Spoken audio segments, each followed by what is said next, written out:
Hi, this be the B-Side Book Reviews, and today we be off for good times on the high seas with treacherous pirate adventure with Matt Tomerlin's The Devil's Fire.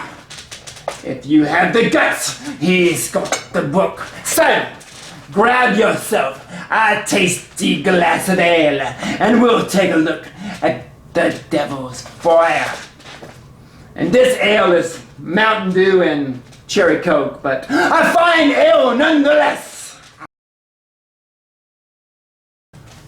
Captain Jonathan Griffith, he be a-sailing the high seas with the dreams of finding the perfect woman and retiring to a plantation in America.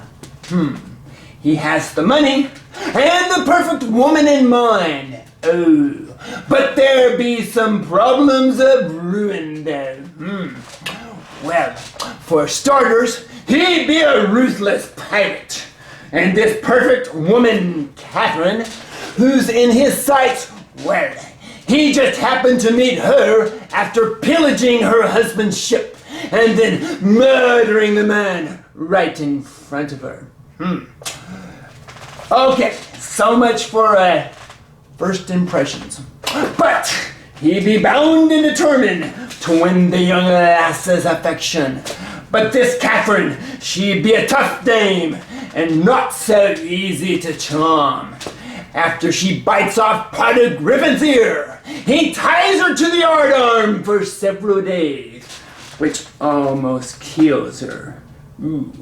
But Catherine still doesn't desire him. Women. Oh well, she'll come around. In the meantime, Griffin locks her up in his cabin and goes on with his pillaging and plundering and all that good stuff. Well, hey, man's gotta do what a man's gotta do. Gotta do.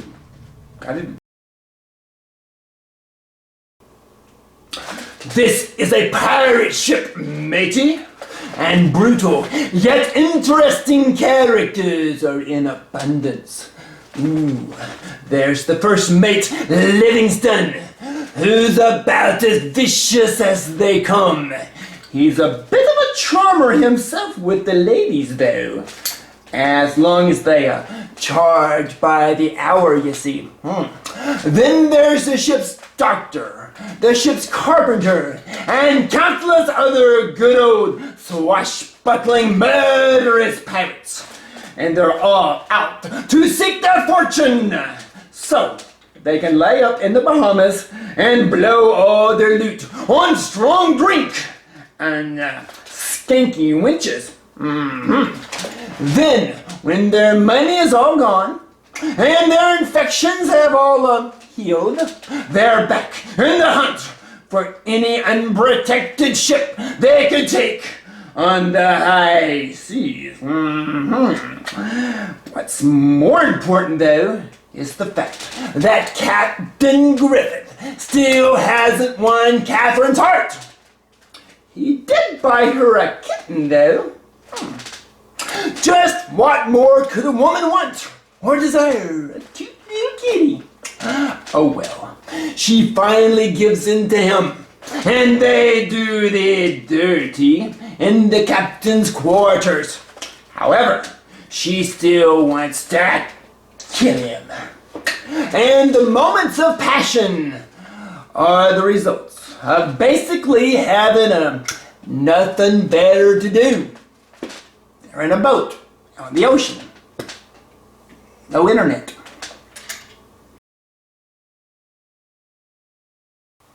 Now, after Captain Griffin and crew take out a Spanish ship, he scores some major booty of an entirely different nature. Now, all of these scallywags having a fine booty to return. Good thing, too, because the English crown is out to seek and destroy all pirates. So now, Griffith has his fortune, and he has his lady. Life is good. Well, Not really. You see, in a fit of female moodiness, Catherine shoots our fine captain, and the musket shot smolders on poor Griffith, setting his entire ship ablaze. Yeah, a regular smoke on the water with fire in the sky. Now, Catherine makes her escape, and the rest of our story is pretty much left to the 3 sequel books that follow. However, these books will have an all-new cast of cutthroat pirates. Because, well, because pretty much everyone got killed in this one. Yeah, it's a brutal world for a pirate. Indeed.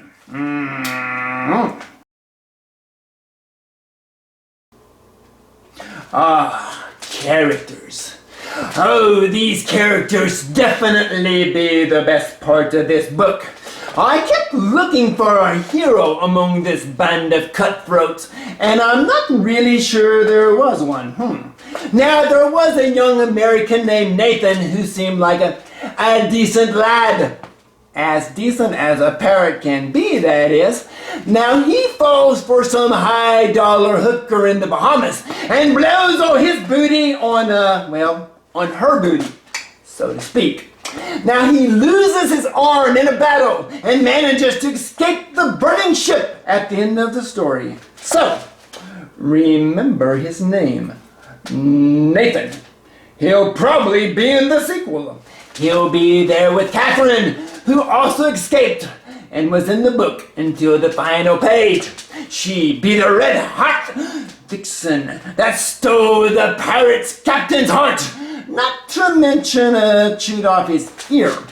Now, I kept trying to think of a hot redhead to use as an image while reading this book. And the only redheads I could come up with were Jane Levy of Suburgatory and Reba McEntire. Neither one was really working for me here, though. But what a fiery, savory woman this Catherine be! You've got to love any dame that will bite the ear off the guy who kidnaps her. Apparently, she was pretty smoking hot. However, First Mate Livingston does whack her ear off at the end of the book, so that's got to be a bit of a turn-off. And what about this First Mate Livingston? Now there's a pirate's pirate. He liked fighting, he liked drinking, and he liked whoring. A real man! Yes, no doubt, he was the most foul character in our story. And he died as a real evil and vile man should die, burning to death with the blade of a cutlass, pinning him to the ship's deck. Oh, what a fitting end for such a man! And I wasn't really sure what to think of Captain Griffith. Okay, every time I thought he was an okay guy, he'd kill someone in cold blood. Curse those pirates, for they were indeed an unsavory lot. And by the way, Jane Levy and Reba McEntire are both beautiful women. I just don't see them as pirates.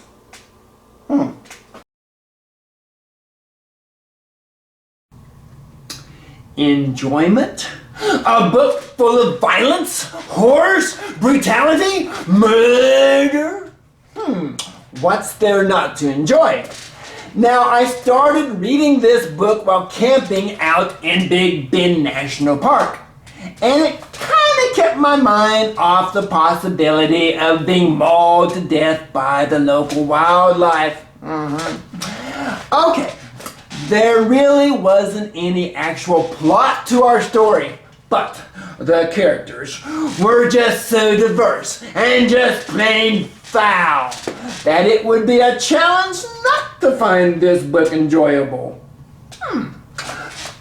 Okay, so maybe that's why I like the book so much. Nah, I reckon it was because of all the sex, violence, horse, brutality, and murder. Yeah, that's probably it. Hey, this book be so easy to read. Okay, unlike some pirate books which were written in the 18th century, this book was written with a fast pace and left little to the imagination. Now, for someone who might be a bit squeamish, this might not be the easiest book to read. The chapter when Livingston stabs the ship's surgeon, Thatcher, might not be good reading for someone of a weaker nature. Especially the part when he reaches into the dying man's body and rips out his intestines with both hands, and then leaves him to die a slow, agonizing death. Yeah, this book does have its moments.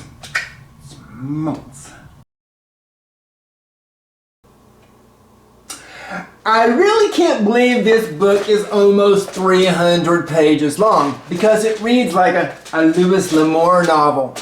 However, I don't recall anyone ever being gutted in a Lewis L'Amour novel. Or all the sex stuff either. Now, I pretty much read this entire book while I was on vacation, and it helped me take my mind off the tedious drive through the bleak atmosphere of Southwest Texas. If you've ever made the drive to Big Bend National Park, you know what I'm talking about. Oh yes. So, if you want to read a great pirate story, try The Devil's Fire. The Devil's Fire.